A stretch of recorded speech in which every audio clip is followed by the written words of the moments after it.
அதிசய கணத்தில் வந்து விழுற தண்ணி வந்து எல்லா கணத்துக்குமே இது வந்து ஒரு பூதம் இருக்குது அனுமதி அதெல்லாம் கிடையாது.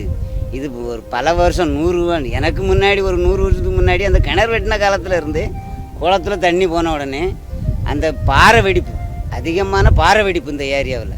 அது நீர் தேக்கத்துக்கு ஒரு அருமையான இடம். பாறை வெடிப்பு உள்ளோடி தண்ணி போய் இங்கே ஒரு 3000-4000 கிணத்துக்குள்ளே தண்ணி வந்துடும்.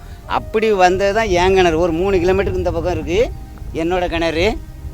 இந்த கிணத்துக்கு வந்து தண்ணி வந்து கரெக்டாக அங்கே ஒரு 1000 கிணறு போல் நிறைஞ்சிச்சு. என் கிணத்துக்கு வந்து ஒரு மாதம் கரெக்டாக 30 நாள் கணச்சு என்னோட கிணத்துக்கு தண்ணி வந்துச்சு. ஆமாம், இது என்னோட கிணறு. இது வந்து இந்த தடவை வந்து மழை கம்மினால அதிசய கிணத்துக்குள்ளே போன தண்ணி தான் எங்களுக்கு கிணத்துக்கு வந்தது. ஆமாம், நம்பியாறு தண்ணி, மணிமுத்தாறு தண்ணிகள் வந்து அதிசய கிணத்துக்குள்ளே போய் தான் இந்த ஏரியா, அதாவது இங்கேருந்து கிட்டத்தட்ட ஒரு 25 கிலோமீட்டர் கிழக்க, ஒரு கிலோமீட்டருக்கு இது இப்படி பின்ன அந்த பக்கம் ஒரு 10 கிலோமீட்ரு மேல் பக்கம், தெற்க ஒரு இப்படி ஒரு 4 பக்கமும். ஆனால் கிழக்கு பக்கம் அதிகமாக போகும். இந்த பக்கம் குளங்கள்லாம் கம்மி. இந்த கம்மின்னு சொன்னீங்கல்ல. ஆமாம், மழை கம்மியாக இருந்தால் உங்கள் கிணறுல வந்து தண்ணி குறையாக தான் வந்திருக்கும். தண்ணியே இல்லை, தண்ணி இல்லாமல் காஞ்சி கிடந்துச்சு. அதிசய கிணத்து மூலமாக வந்த பிறகு தான் எனக்கு ஒரு மாதம் கழிச்சு தண்ணி வந்துச்சு. 30 வருஷமாக ட்ரை தான். ஆமாம், ஒரு 7-8 வருஷமாக ட்ரையாக தான் கிடந்துச்சு. போர் போட்டு எது போட்டாலும் தண்ணி கம்மி.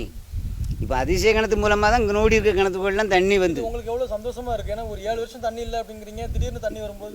தண்ணி ரொம்ப சந்தோஷப்படுறோம். நாங்கள் தான் விவசாயிகள் வந்து தண்ணினாலே விவசாயிகள் தான் சந்தோஷப்படணும். அதனால் இந்த அதிசய கிணறை வந்து ஒரு நல்லா பராமரித்து அதுக்கு தனியாக ஒரு கால் வெட்டி அந்த ஆண்டுதோறும் ஒரு 45 நாள் ஒரு 50% 50 கனஅடி தண்ணி உள்ளே விட்டாச்சுன்னா 45 நாளைக்கு இந்த ஏரியாவில் வந்து ஒரு 100-140 கிராமங்கிட்ட இருக்குது.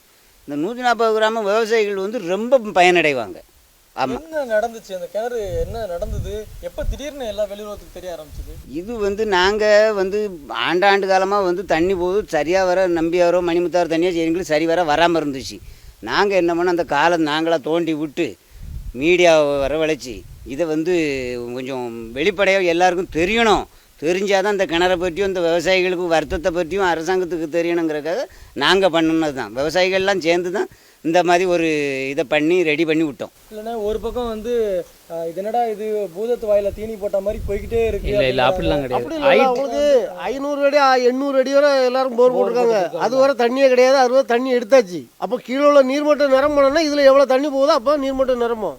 ஏன்னா 2 வருஷத்துல தண்ணி போடலாம், ஒரு தென்னை மரமும் நிற்காது. இப்போ வந்து இந்த கிணத்துல அதிகமாக தண்ணி போகிறதுனால எல்லா இடத்துக்கும் இன்னும் நிறைய இடத்துக்கு சப்ளை ஆகாமல் இருக்குது. இவ்வளோ தண்ணி போயும் தண்ணி நின்றுட்டு அதுக்குள்ள இன்னும் வருஷம் இதேமாரி வந்துச்சுன்னா எல்லா இடத்துக்கும் நல்லா செழிப்பாக தண்ணி வந்துடும்.